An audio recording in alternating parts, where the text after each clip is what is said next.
মাগুরা মোহাম্মদপুরের যে সদর ইউনিয়ন, এই সদর ইউনিয়নে জ্যোতি বিশ্বাসের বাড়ি। সে একটা হিন্দু সম্প্রদায়ের মেয়ে, 8 বছরের শিশু বাচ্চা। তার বাবা মা দুজনের ভিতরে সেপারেট হয়ে যাওয়ার কারণে বাচ্চাটা এতিমের মতো অবস্থায় আছে দাদুর কাছে। এই জ্যোতি বিশ্বাসকে প্রতিবেশী একটা লোক ধর্ষণ করে, মানে মেরে ফেলায় দেওয়ার একটা প্রেক্ষাপট তৈরি হয়। বাচ্চা মেয়েটাকে যখন তাদের বাড়ির লোক উদ্ধার করার পরে ওই পরিবারকে হুমকি দেওয়া হয় যে যদি মামলা করা হয় তাহলে ওই পরিবারকে মেরে ফেলবে বা XYZ অনেক রকম করে হুমকি দেওয়া হয়।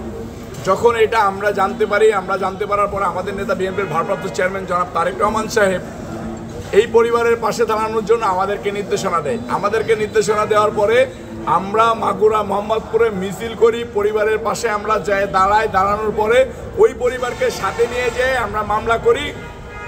যেহেতু মামলা করতে ভয় পাচ্ছিল সেই কারণে আমরা পরিবারকে সহযোগিতা করি। পরিবার আমাদেরকে সাথে নিয়ে যেয়ে মামলা করার পরে আসামি গ্রেপ্তার হয়। কিন্তু আপনারা দেখেন যে আসিয়ার মতো ঘটনা এরকম করে বিএনপির ভারপ্রাপ্ত চেয়ারম্যান জনাব তারেক রহমান সাহেবের নেতৃত্বে যাতে ধর্ষণ বাংলাদেশে আর না হয়, সারা বাংলাদেশের মানুষকে উনি ঐক্যবদ্ধ করেছিলেন। আমরা সেখানে আন্দোলন করেছি।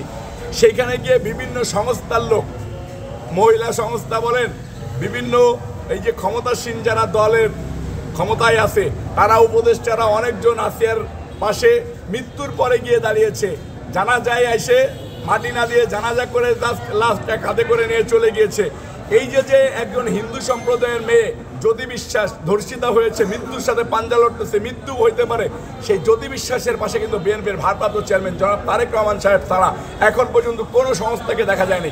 আমি আপনাদের সাংবাদিকদের মধ্য দিয়ে জানতে পেরেছি, পারিবারিক সূত্রে জানতে পেরেছি, প্রশাসন কিন্তু তাদেরকে পর্যাপ্ত পরিমাণ নিরাপত্তা দিচ্ছে না।